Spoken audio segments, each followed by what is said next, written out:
Hi, everybody. We forgot about the 30-second countdown. If you have to go to the bathroom, I'd say go quickly. But if you don't have to, just know that you are on Becoming Quantum Conscious. My name is Bart Sharp, and you are in United Public Radio Network and UFO Paranormal Radio Network at 107.7 and 103.5, broadcasting out of the beautiful city of New Orleans, Louisiana. And yes, we are worldwide. We are all over the place, whether that be in a radio station out on the East Coast or out of New Orleans, but also on the UPRN Talk Radio website, also on Roku, Facebook, YouTube, and other internet platforms. And God, I thought that went off really well today. I think I'm picking up the vibe of my guest who I've had on this show before, and every time I do, it's kind of mind-boggling. I just walk away and go, God, there's people who live like that are big dreamers, that have big ideas, put it into action, put it in application, serve it to the people in a variety of ways. I don't know how they have time to sleep, to be honest. So, without any further ado, I'd like to welcome Shannon, Gill, and Russel von Ohlhausen. Hi, guys. Nice to see you, Hi, Bart. Good Bart. to Hi, see you everybody. again. Yes. Yeah. And I don't put that down. They live in a little community. Thus, we who live in Texas, at least in my book, there's two cool towns in Texas that I would live in. And that would be Austin, Texas, where I live. And then just down the road, about 40 miles, 60, 70 kilometers, is Wimberley, Texas. And it is, it's kind of a groover's paradise, quoted by Doug Somm, and that's where you two are from. And I just wanted to read, just to give you a little bit of Russel's and Shannon's bio. Russel von Ohlhausen is a research astrologer, writer, and teacher whose work bridges cosmology, consciousness, and the natural world. A student of Buddhism, Hermetic, Christian philosophical traditions, and having lived and studied in Tibet, his work reflects a lifelong synthesis of science, myth, religion, metaphysics, and direct observation of nature.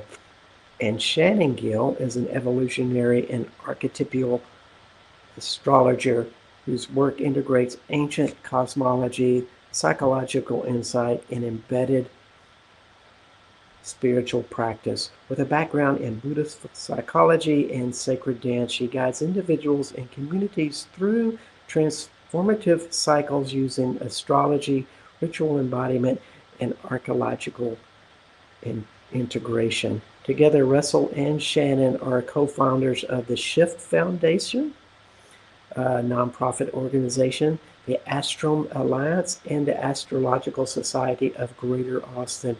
Their collaborative work bridges astrology, consciousness research, and community building through teaching, writing, and the development of new frameworks that unite ancient wisdom and energizes scientific and cultural paradigms. They are also host ecstatic dances, community saver gatherings, immersive retreats, creating spaces for embodied transformation, creative exploration, and collective evolution, and are parents to teenage children. I said, no, you're like, how do they do this? Welcome to the show, guys. Thank you. That's a lot of words. We might want to condense that next time. No, it's fine. I love it. It's just going to sit through that. That's, it's like, my mind's going, how many things are missing off that list? But thank God you didn't go any further. Yeah, I skipped a few, actually. It's really good. We have a lot going on in our reality, and I think it takes a lot, and we're challenged with a lot as we're bridging these new worlds, we were talking about the title right before we got on, becoming quantum consciousness, and how it is aligning with our mission of becoming the new human. we're taking on this new human enterprise as our core mission. We're not just astrologers anymore. We're here. Once you get past this understanding in the veil, then you take on, the mission beyond that is to lift all of humanity together collectively. So that is part of the quantumness. You're affecting the field.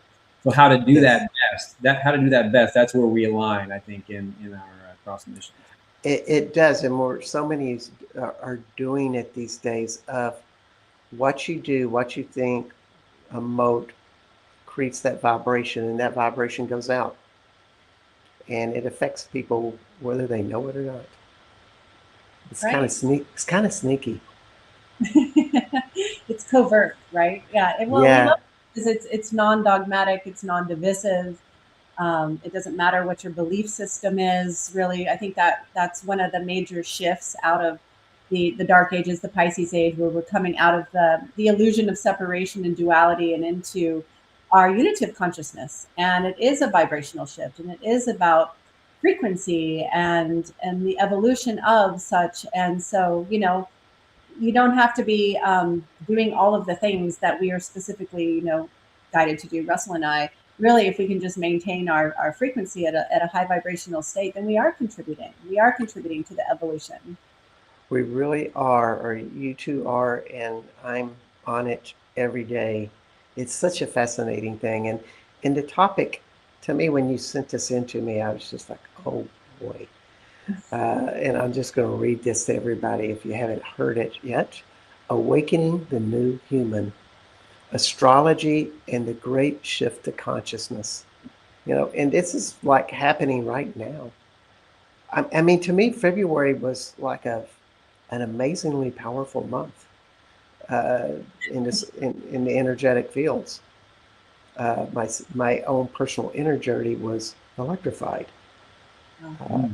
And we were just talking about that just before we went on the show about stuff is happening. What do you see in this time? Well, I mean, you said it. February is the most significant month of the year. Wow. If not 6,000 years. So it's been a busy month. Yes, it's been a busy month on all fronts. Truly, and astrology is the history of cycles, and there's always cycles within cycles within cycles. So we have the larger, long-ranging cycles. That's the backdrop, which is of course the shift of the era, the ages, and then we have we have eclipse seasons and we have yearly cycles. And in February, we, of course, as we talked about earlier, we left the Chinese astrology year of the wood snake, and we entered the year of the fire horse. And that was on February 17th, which was also the first Aquarius eclipse in 9 years, solar eclipse. So a solar eclipse is a new moon. So it's the birth of a new cycle, a new quantum cycle, a new cycle connected to soul evolution, which is what the eclipses are really implying.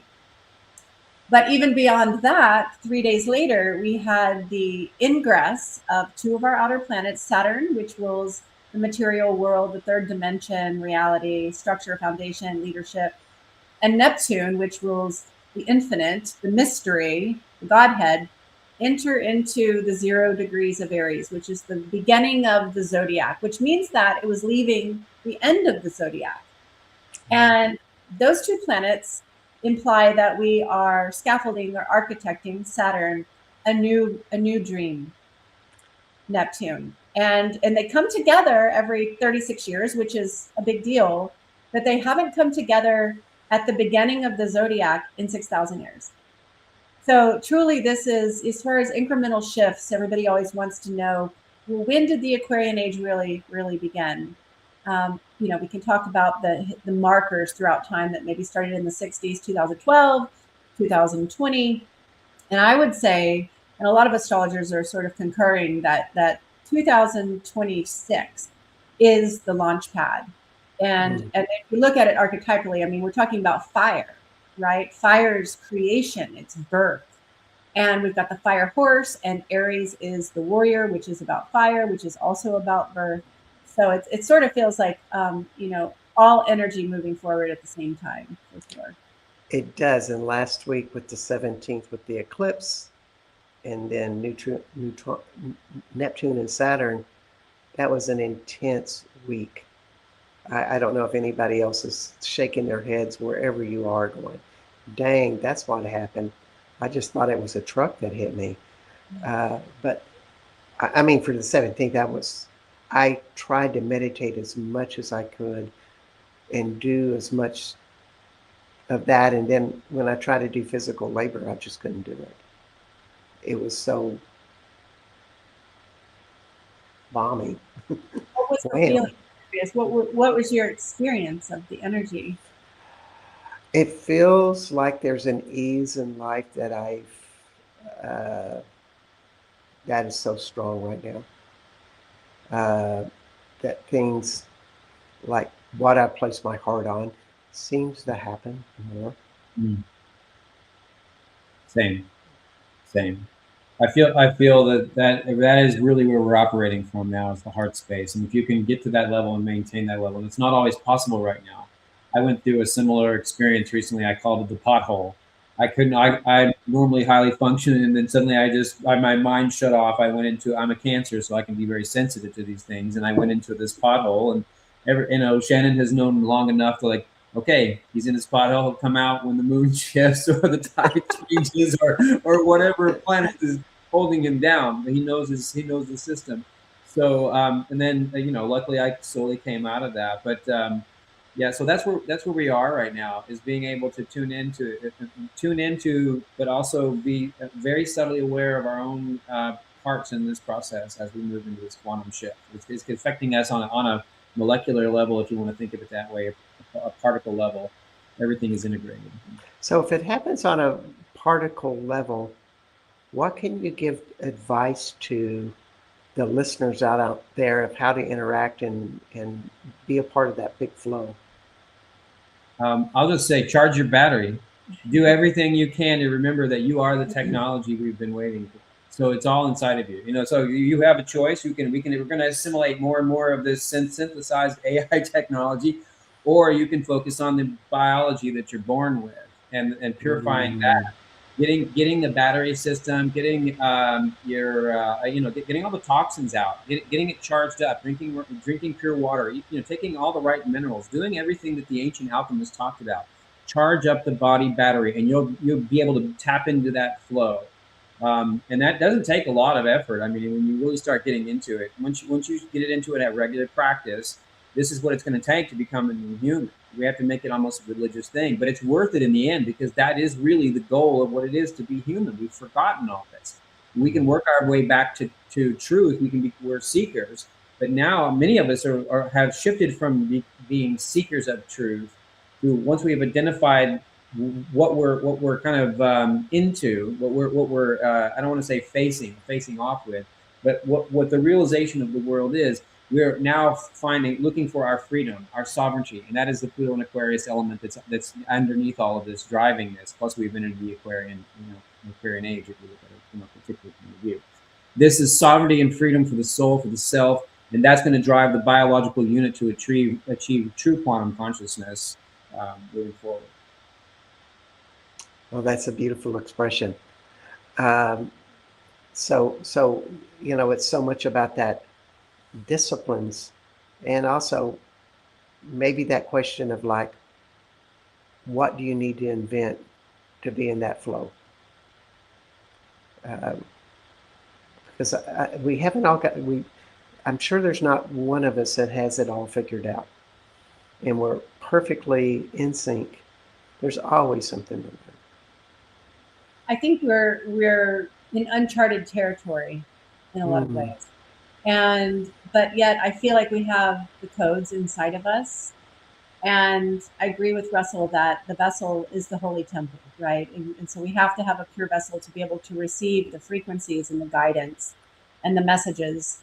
But I do feel like we're really at the graduate level and really being asked a lot to be able to ascend out of this density and out of this chaos. We really have to become masterful in working with all the dimensions. So also the mind and the emotion.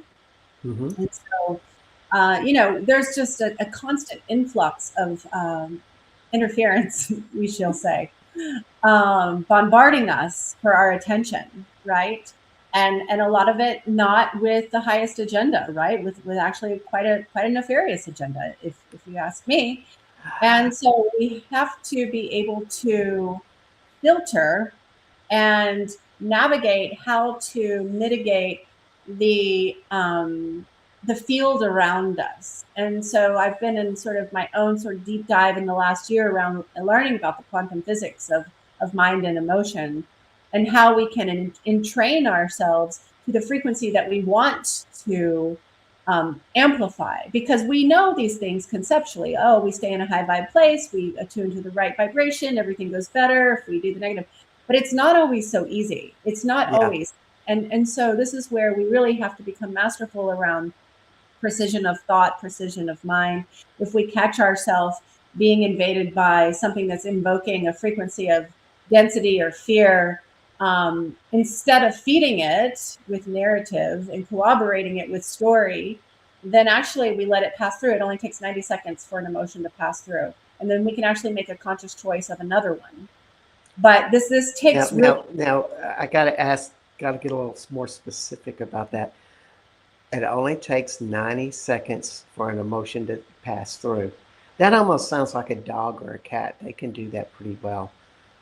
Humans, we get tripped up on that little concept. You're talking about if you're not judging it, or you have no more past repressed emotions that would be getting charged or triggered from that experience you're feeling in those 90 seconds. Am I right when I say that? I am saying that. And that's why I say this is the master's level, right? Because it is a part of the evolutionary journey to clear out the basement of the old residual emotional patterns from childhood, from our maternal and our paternal line. That was really what we were doing in the Pisces age, is clearing out the emotional body. So how is that going to be easier? Yes, actually, it does get easier. But well, let me say this. I feel like it's simple and not always easy. I feel like a lot of us have done so much shadow work and so much work around our stories, and that's part of this ascension into the new human, is that actually a lot of that was part of the illusion, that we're separate and we all have these specific stories. And this new human is constellating as a one being, a one mind consciousness. And that's a completely different experience and perception of reality. Wow. I love that quote that you just said. It's simple, but it's not always easy. I think the whole audience could probably resonate with that. Anything that you want to add to that concept with it, to give guidance to how people can do that? I mean, particularly in, I know we're talking about emotional things, but there's this astrological component with that too. That, am I making any kind of sense? Yeah, I think so. Yeah, simple but not always easy. I think it's about returning to a natural connection with nature, getting off the screen. Very simple things, but not easy to do, because again, we're in a place of the collective psyche is really in a trauma state. You know, everything around us is going nuts. There's nothing to hold on to. And so in order to keep ourselves centered and in a state of coherence, it's the simple practices, like Russel was saying, back to the body. Is saying it's like getting some sunshine. It's like getting your feet on the earth, limiting your screen time, drinking your water, catching yourself, having a mindfulness practice. If you start looping down into story, getting hijacked into division, it's this person, it's that party, it's that political leader that's to blame. That's still duality. That's still part of the old program. And one of the things I wanted to say is, remember that we're receiving an upgrade. So this is an Aquarian operating system update that we're getting.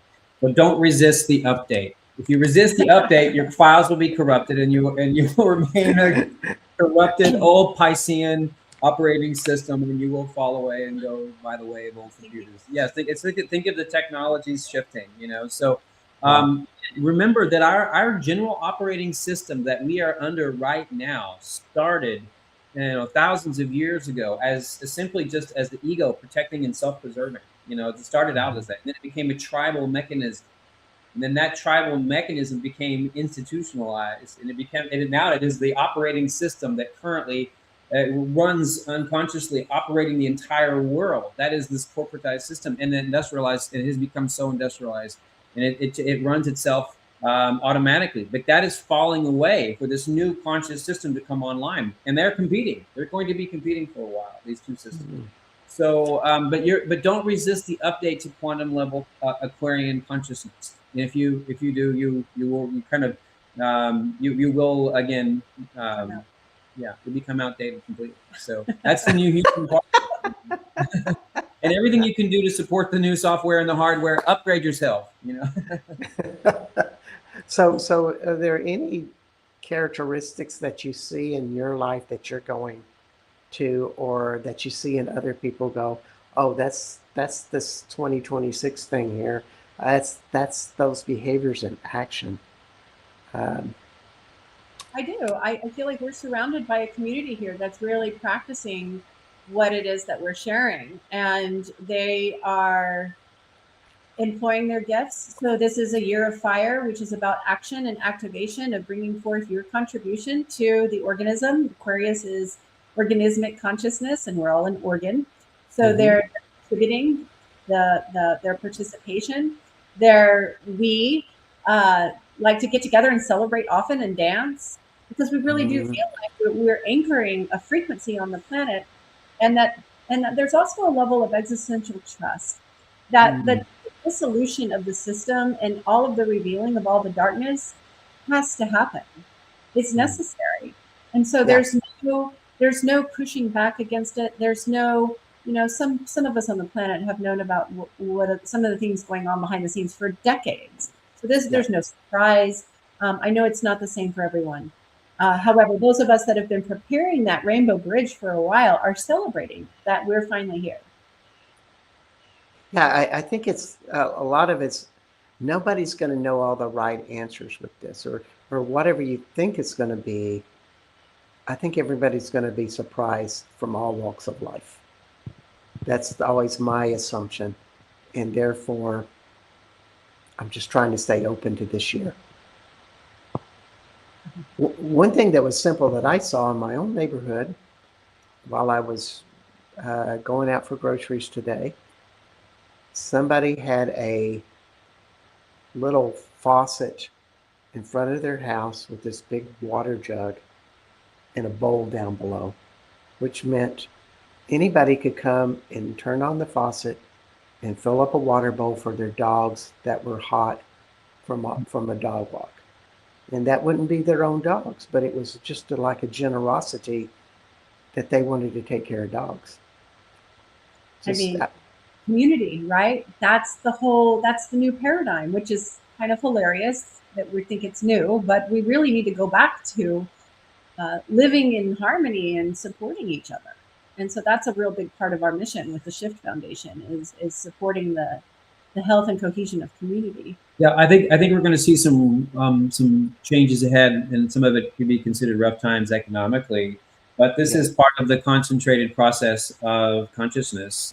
Think about what happened during the Great Depression in this country, in other parts of the world during that same cycle. Yeah. People did come together. You didn't have money. You had to get in a barter system. You had to work with people. You had to deal with the land. There had to be a level of trust, and and a level of creating community.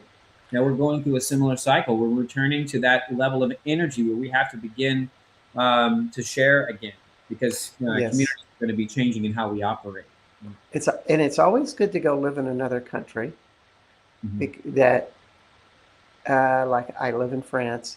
The economy is totally different. I live in a very poor area where it's very rural, but it's highly metaphysical, and all of these people that are really into metaphysics all live there without hardly any money. But everybody's really happy. Yeah, you're working some magic, and that's what you have to begin to believe, that you can create this world somehow magically, and see beyond the struggle that we've created here. And you get magical thinkers together like that, and I think that's what's happening here in Wimberley. We have a lot of magical and we're creating this new web because we're doing it on faith. We're doing it on, virtually no money ourselves half the time. So, so we work in the nonprofit fields, and we're guided by what consciousness tells us to do. And yeah, it's an amazing process if you can see it from the inside. So a lot of your work is for free, and you let money take care of itself in a lot of ways. I mean, it happens. You do have to concentrate on it, but Right. it's not this high end priority. Right. Exactly. And I think now, I love it. everything is everything is shaking off so quickly. As we're moving through these new vibratory fields and taking on, we're increasing our capacity to move through these emotional shifts. So we were talking earlier about 90 seconds. I'm like, you know what? We can get past this faster than 90 seconds. If you can really become the time magician that we realize that we are, you can be, you can move through a disruptive emotion that's affecting your field in less than 90 seconds. You can control that. This is what the Zen masters do. This is what it takes to be a true martial artist in a way. And we're going to move through a time of the spiritual, all this Aries coming in, we're activating the spiritual warrior right now. And this is where you have to do it in your mind first, like a Zen master. So can you give some insight of how for people who go, what? I don't have to hang on to that? Any advice, any insight to how they can do it? Well, I think having an observer perspective, what I'm saying about having like a sacred witness that is has some distance from your reactions, so that you have a certain mindfulness in place to be aware the way you're operating. Are you reacting or are you responding, right? So there's nothing wrong with emotions. Emotions are natural, but they come and they go. There's a natural wave to them. It's what the mind does that can spin out and perpetuate an emotion by thinking of the past, or like you said, perhaps there's some unhealed trauma there, and that's work to do as well. And there's plenty of technologies that can help with that, or worrying about the future. So the mind actually can perpetuate the emotion through its meandering and its wandering. So this is where, you've got to become a Jedi, like Russell always says, to allow the emotion to come and to go. And then if it's really strong, do something. Go outside, turn on music, take a cold shower, and I do have a degree in Buddhist psychology. So I was sort of trained in some of this mind control business. I have a mantra. If I catch my mind going down a negative rabbit hole that I don't think is productive, I say thinking to myself. And so sometimes several times a day, I'm like thinking, and immediately it brings me back. So that's working more with the mind. The emotions are a little bit different because they do have to run their course, but we actually have to control that, and we think that we do. I would say, one of the things we can do is get into our fundamental core programming. Get down to take some time to go into our belief systems, see what really makes them up. Knowing yourself. This is where astrology, individual astrology, becomes important. Knowing what you are attuned to, where your strengths are, where your weaknesses are, where you may have blind spots that have been usurped by other programming. So like get in and know your true programming. What is really you, and what is that external processes affecting you? Once you can tune into that using astrology to do that, and then you can redirect the program so that you can make sure that you're staying in tune with what's coming and not being programmed by what has been. So true. I keep thinking about my father's voice. He was, he went through generations of abuse, or he was the product of that, as was I. And it's so much about that internal voice. And to me, there was a lot about the Piscean type of mentality that we carried on, that masculine form of using emotions to just drive us, and a lot of times in the most negative ways. But sure enough, it pushes life through, and people use a lot of force and density to get life done. But 2026 may be different. Yeah, I think, even just looking at the elemental shift from 2025 to 2026, 2025, the predominance was earth and water. Water, of course, is emotions. Earth is like practicality. Together they make mud. And it was the year of the snake. So, I mean, most people I know went through a season of shedding, and really in surprising ways, because the way that we really experience it, that we're really arriving at the eye of the needle of this birth process that we were born for, and nothing gets through. And so we had to do this final sort of purging and cleansing of things that we're still hiding, or that we were unconscious of, or wherever our personal business needed to be taken care of. And so 2026, we shift into fire and air. So this is swift, it's fast, it's creative. It also could get out of control like a wildfire, right? So we will have to be aware. Control. What is control? Have to be aware of mitigating the fire. You know, burnout, also predominance of fire is anger and all those things, right? And so, Yep. you know, with any energy or archetype, there's a spectrum of light and shadow. But I do feel like the fire energy is going to help us activate what we have been preparing for, dreaming of, that seems like it's never going to happen.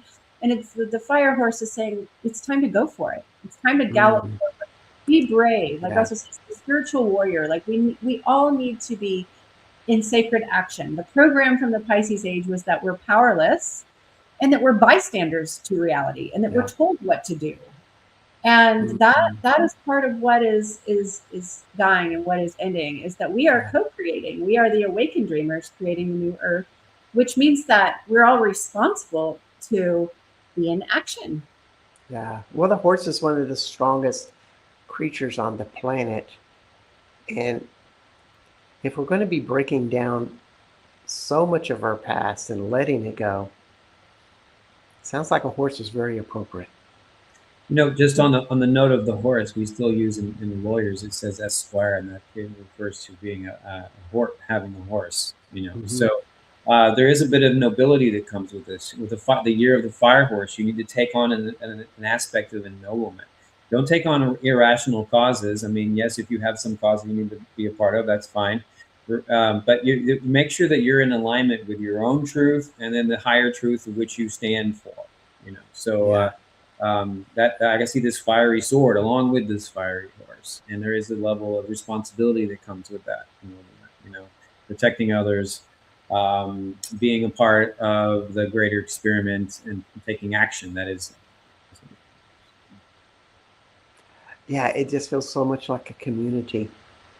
And right now we're at midpoint of the show, so I wanted to let everybody know that you are listening to Becoming Quantum Conscious on United Public Radio Network and UFO Paranormal Radio Network, 107.7 and 103.5. And I have not even allowed comments to come in or put out the banners.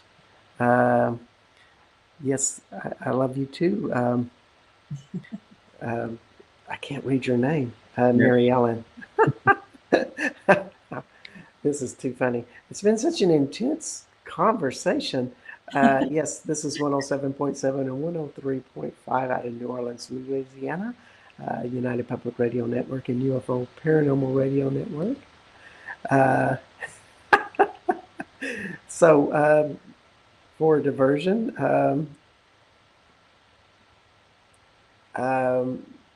Shannon and Russel, just wanted to read your websites. Gosh, you have so many great ones. You can contact Shannon and Gill at Shannon Lee Gill, and that's SHANNONLEIGILL, and also mindfrontiers.net. That's your site, though, Russel, right? That's me. If you want to read. Okay. Yeah. And then the shiftfoundation.org, and then astrom.org, which is a lot where you do your volunteer services and such. That's actually the school, the Astrom, and the Shift is our community nonprofit. Okay. Oh, that's much straighter now. Thanks. So could you just give us a couple of minutes of what projects you're doing? What are you putting out in the world? Well, you know, we've been trying to redefine that with this new year. We've had all these components, like these little organelles floating around for so long, and it's like, how do we put an umbrella around this? And so this idea of this new human enterprise just has been coming in, the new enterprise for the new age. And I feel like that's really our goal is how do we function as a network? How do we function? We know all the right people. We know all the right things. We have all the right resources coming in now. So how do we build a node for us around Wimbledon? I think it's naturally happening. And we're part of a community that's helping move that forward. One of the things that has fallen into our lap by this mystery, of mysteries that we're all part of, is this project called Land of Genius, a small property over near the Radiance community here near the Indian temple of our Sanadon temple in South Austin. And what this is about is 9 domes and a 10th central dome acting as a community dome. But these domes will be for an eco hotel, plus also for healing, representing the planets. The idea is to bring a higher transformational knowledge through astrology, through Kabbalah, through Sufism, through all these different techniques into this space as a kind of a healing space, and it really works well with the community that's already been established there for the last. It's been a TM community there for the last 40 plus years. So. Yeah, so I feel like everything is kind of divinely aligned. We're near the 30th parallel here, and you're functioning kind of like we are in Egypt. So we're like, hey, we just accept the fact we're part of a larger mystery. It has to do with Earth geometry, it has to do with consciousness. After a while, you just start getting used to all these synchronicities, and you just become a part of them, and you flow with it. So exactly. When you drive into Wimberley, it almost looks like you're seeing these hills that look like pyramids. Anyway, it's a nice. Sorry to interrupt you. Yeah, no, those are nodes. Those are actually kind of just information nodes where consciousness kind of gravitates, and I think it forms a field around here. And the whole Earth is layered with a conscious field, and I think it concentrates, almost like magnetic force. It concentrates in certain places, and here's a place where it's becoming alive again. There's 2 aquifers that meet under our area. There's also this strange anomalies that kind of you can feel them in the field when you walk on the Earth if you're very sensitive and attuned to that. And each one of these little mountaintops that we have around here are kind of governed by some of our community. We started a conscious community that we activated about nine of those, I believe. Wow. So we have those mystical, magical makers working here because they're being brought here by the process itself. Yeah. Well, Shannon, you were about to mention something as well, weren't you? Oh, well, I think I was just saying, this is living in the quantum field, right? We have this magical thing sort of manifest, and one of the things I would say I'm excited about with this new project of the Land of Genius is that we have these new tools available now that we've really emerged into this new paradigm. And I work with frequency technology, which is a integration of Nikola Tesla and Royal Rife technology that helps to keep our frequencies optimized in coherent states. So because it's a lot, to deal with the density of a dying age and the bombardment of all the negativity, and not to mention 5G and all the stuff in our food and our water. But there's tools. And so one of the things that will be at the Land of Genius is that we're going to have some of the latest cutting edge technological, medical, like the med beds and all these different things, which are really going to help. I think it's the future of medicine. Honestly, I really feel like a lot of this technology has been around since Atlantis and Lemuria coming back online. So I'm excited about that. And how would somebody find out about getting in touch with that?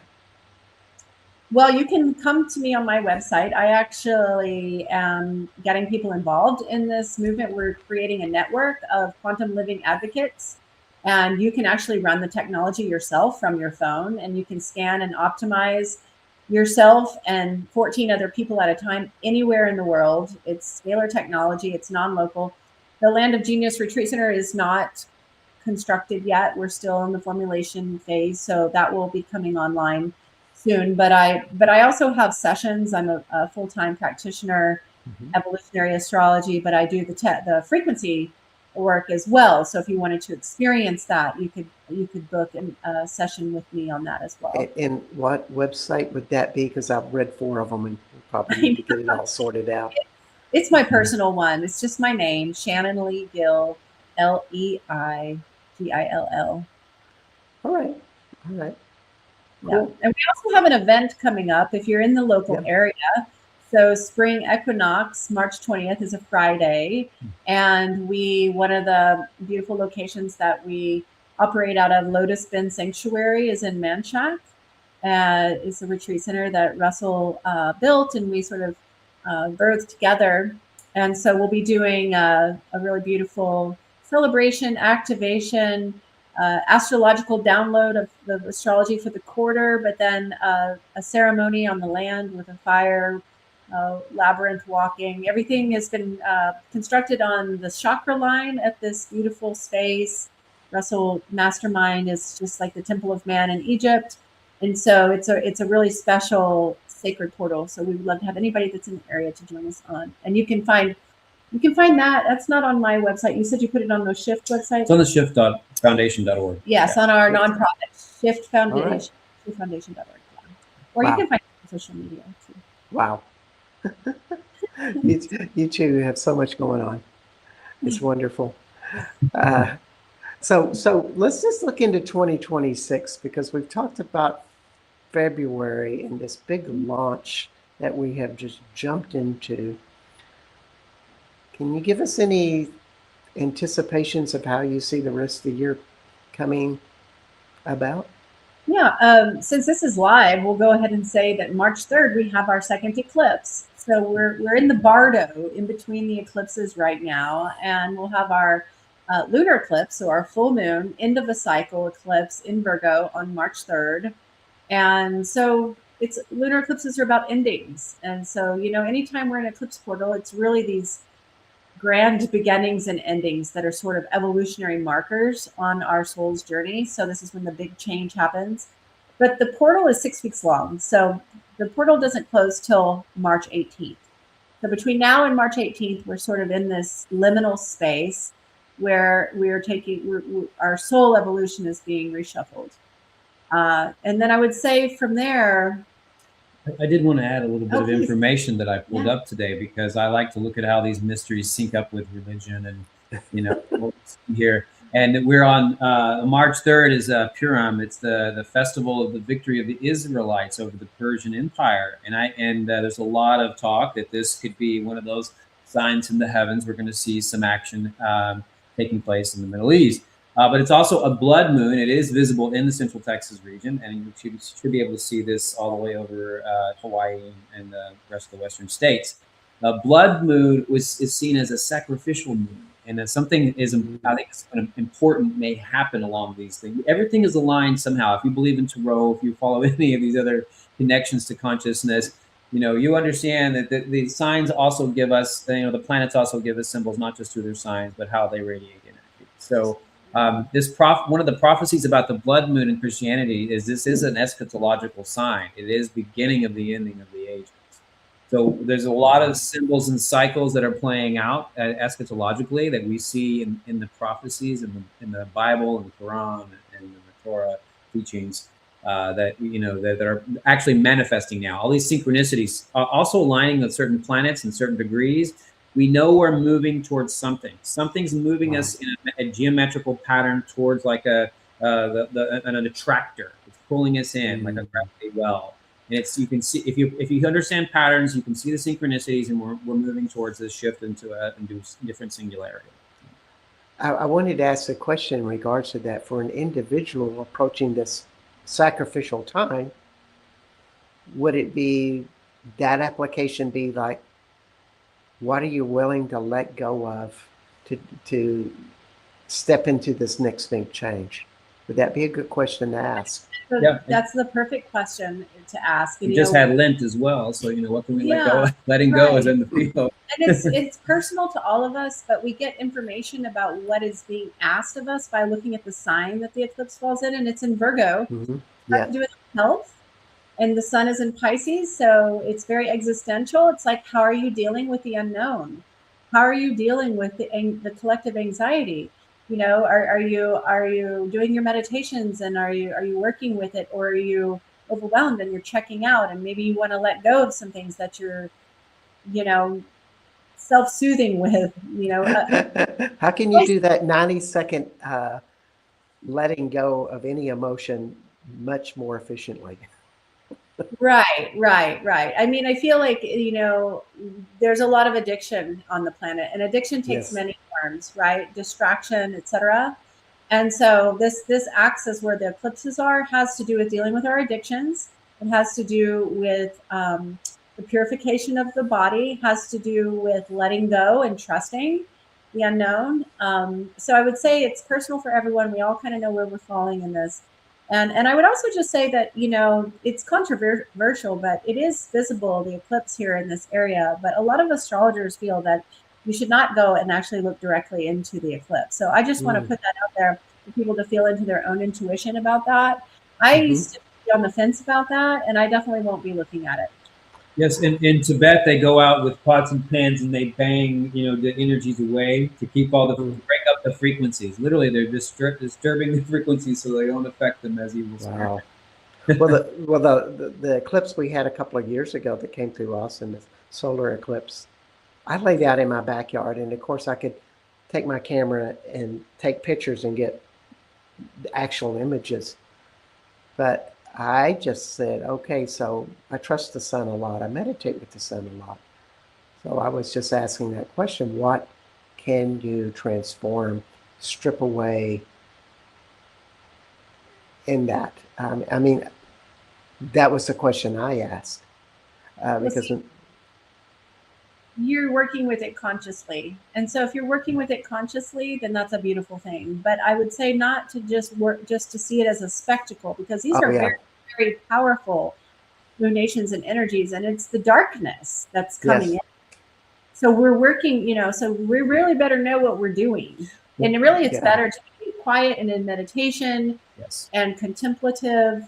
Um, that's my opinion. Yeah, I think it yeah. came through. We were in the X marks the spot where the previous eclipse had come through, and then that particular eclipse came through, and it felt like it ripped like shreds through consciousness through so many people, including ourselves. It was like what needed to be revealed was being revealed, and it was brutal.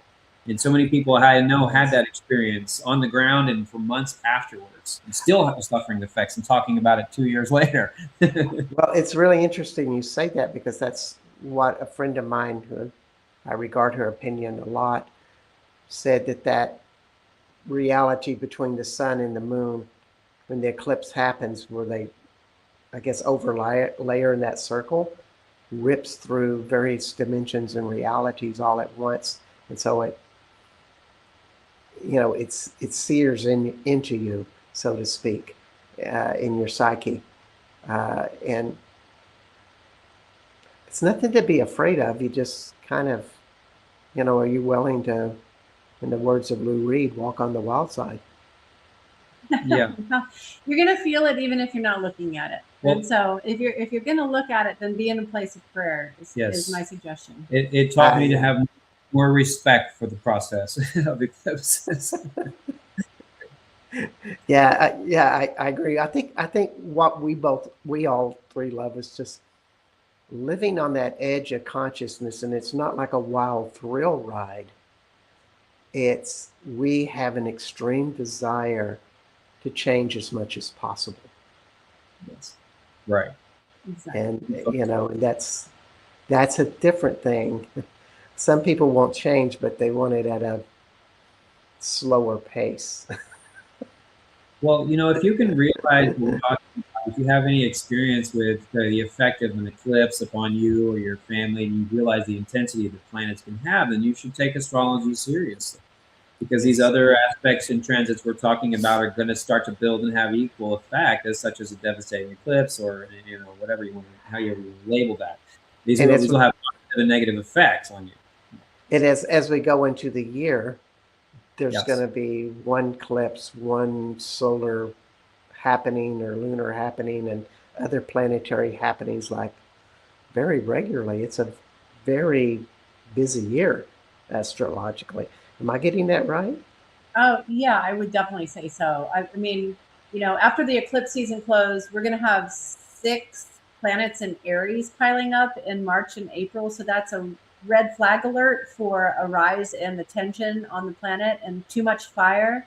And then in April, we're going to have One of my favorite one I've been Yeah, looking you forward to this again is like Uranus entering Gemini, because this is going to be the spark that brings on the revolution. This is like the Mm. going this the into the powder, spark into the powder keg, So Yeah. it's going to kick off when Uranus goes in there. I think it's going to kick off all these polarizations. Further, you see what's already happening out there in the field. Everything's becoming more polarized, and they're going to concretize, and you're going to see that spark all kind of revolutions across the planet. And I mean, it's already Wow. bubbling, but it's going to take off, and Mm. it's going to concretize into complete conflict of ideas, which we need to see. It has to happen. We have to see it go to the extreme. We're seeing it happen. It's happening. It's going to go to the extremes, and then boom, it's going to do its thing, and we're going to live through what happens next. But this pileup, Yeah. starting with Uranus entering Gemini. So every time this happens, you saw the beginning of World War II. You saw the beginning of Civil War. You saw the beginning of the American Revolution, 1775. Each one of these Uranus enters signatures. So we're pulling the trigger not just on one of these, but like 3 or 4 at the same time. But those were in a Piscean age, and we're stepping to an Aquarius. So Good this point. may be a new paradigm altogether. We're using lasers now instead of bullets. That's right. I mean, war looks completely different. It's a war of mind and consciousness that we're in, a war for our soul right now. And it's true that these are war signatures. We don't have to repeat history. But the unique thing about these outer planetary ingresses, which, by the way, all 5 of the outer planets shifted signs within 1 year, which has never happened in history ever. Wow. And that was between 2025 and 2026. And each of these ingresses were in history explicit of a battle of major world war. Yeah. However, the thing that's so unique about it is that even though individually they have had this historical expression in the sky in this year, 2026, they're creating a sacred geometrical tetrahedron, or a trine, a grand trine, which is a very flowing, abundant, auspicious mathematical symmetry between them. So it's like by the time we get to the summer, they're creating a new pattern, a new frequency pattern in the collective field that's going to be brought forth over the next 2 years. So we as people who are catalysts for change, and we all can be that, how do we approach this time as an individual doing our part to jump into an Aquarian age that would be more expansive, loving, kinder, as opposed to war? How do we jump into that? I think we should do one of the most challenging things is we need to reassess and recalibrate all our energetic impressions of reality. The people we have in it, the things that we think that are happening around us, we need to just get in tune with ourselves, and then recalibrate how we are projecting outward towards others. It's very simple. If you get down to the rudiments of energy, frequency, and vibration, that we need to not be caught in any of the old programming, and that means any inclinations we may have had about judgment. It's like I'm having new revelations about people all the time. It's like, man, I misjudged that person. They're struggling, but they're a good person. Whatever, So I was weighing myself down with these little bitty things, and this can scale up all the way to everything happening on the world stage. We're judging all of that as well in some way, and it's weighing us down. We're tethered to it. It's not giving us it's not allowing us to tap into the resources that we need to make the frequency change moving ahead. So, wow, great answer. We are the catalyst of what we want to become. Stay focused. Neutrality over duality.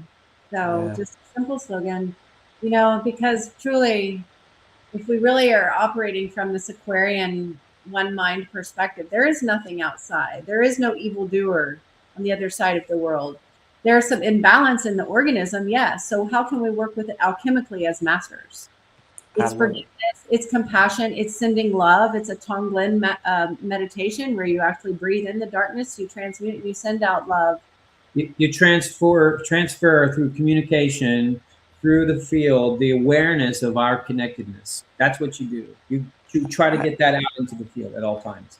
I love it. And we're coming to the end of the show, and I wanted to let everybody know you've been listening to Shannon Gill and Russel von Ohlhausen. And you can find them at Shannon Lee Gill, and that'd be LEIGILL.com, and Russell at mindfrontiers.net, and then the shiftfoundation.org, and the Astram, ASTRAM.org.